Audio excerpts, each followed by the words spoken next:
the most common question asked by non-Muslim is that if Islam is the best religion, then why you find most of the terrorists are Muslims, most of the robbers are Muslims, most of the people who cheat are Muslims? Why?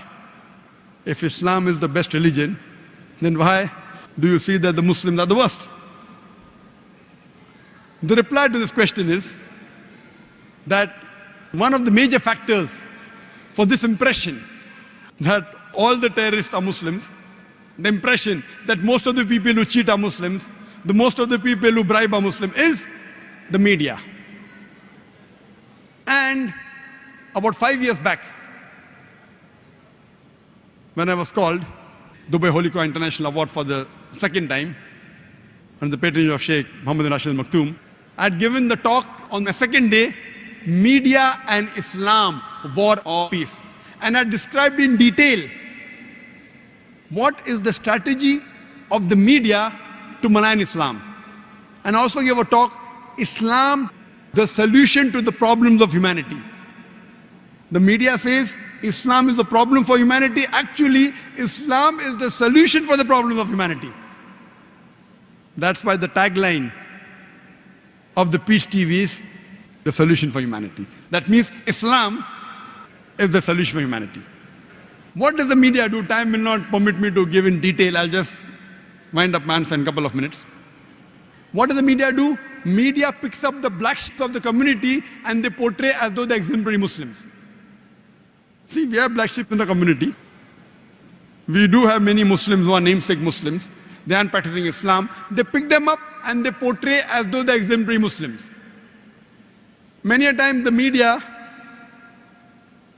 they quote something of the Quran, they quote out of context. Whenever they get information, they malign the Muslims. For example, we know in 1996, the Oklahoma bombing, at that time, it was the biggest attack on American soil. More than 100 people were killed, 166 people were killed. It came as headlines, Middle East conspiracy, Middle East conspiracy. Muslims to blame, Muslims to blame. Headline for days and weeks together.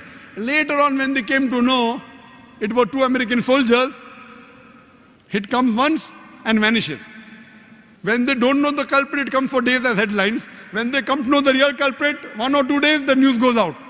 Why? In India, we have 50-year-old Muslim Arab marrying an 18-year-old girl, headlines. When 50-year-old non-Muslim rapes a 6-year-old girl, it comes in news briefs. That 50-year-old Arab Muslim, he's taking permission and marrying a girl with her will, with the will of the parents. It doesn't go down the throat of the media. But when a 50-year-old non-Muslim rapes a 6-year-old girl, it comes in news briefs. Why? Same example, couple of weeks back, there was a bomb blast in Pune, German bakery. 9 people were killed. Suspect, Muslim, Muslim, Muslim. Suspect, suspect. No 100% proof. Same day, the Maoists, they killed 16 policemen. Not civilians, policemen, huh? It comes in news brief. Muslim suspect, 9 civilians killed, 16 policemen killed by Maoist. Comes in news briefs. Ajib. They know the people who killed, not civilians. They have got cannons, rocket launchers. They bombard the full police station. Comes in news brief. They don't know who did the Pune bomb blast. Muslim suspect. And it's continuously there for many days. They don't know who did it.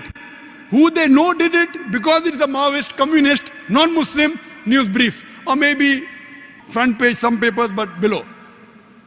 And it vanishes out of the media. So the major cause is the media. Media and Islam, war or peace. Unfortunately, Muslims are very weak in media. Very weak. We may have good media about song channel, dance channel, many. But Islamic channels, unfortunately.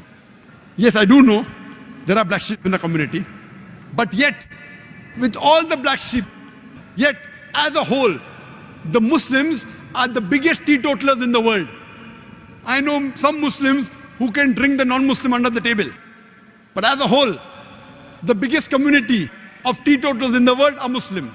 The biggest community as a whole that gives charity, they are Muslims. There is no non-Muslim, no human being in the world who can show a candle to a practicing Muslim as far as modesty is concerned, as far as sobriety is concerned, as far as human values are concerned, as far as ethics are concerned. No human being can show a candle to a practicing Muslim as far as modesty is concerned, as far as sobriety is concerned, as far as human values are concerned, as far as ethics are concerned. And I always give the example. Suppose you want to judge how good a car is, and latest S600 model of Mercedes is launched in the market, 2010 model. You want to test the car.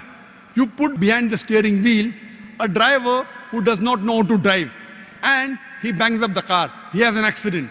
Who will you blame? Will you blame the car or the driver? Driver. If you want to know how good the car is, you have to know the specifications. What is the pickup? What are the safety measures? What is the ratio? What is the average of the car? Anti-brake locking system. Look at the specifications. And really, if you want to test drive the car, put behind the steering wheel an expert driver. If you really want to know about Islam, don't look at the Muslims. Look at the scriptures, the glorious Quran and the Sahih Hadith. Don't look at me. Don't look at the Muslims. If you really want to test drive a car, put behind the steering wheel an expert driver. The best exemplary Muslim you can find is Prophet Muhammad Sallallahu Alaihi Wasallam. Read his seerah, you will find he's the best exemplary Muslim and the best exemplary human being that has lived. That's the reason I say that understand the religion by looking at the scriptures. And when you read the scriptures, the authentic sources, the Quran and Sahih Hadith, you will really appreciate Islam.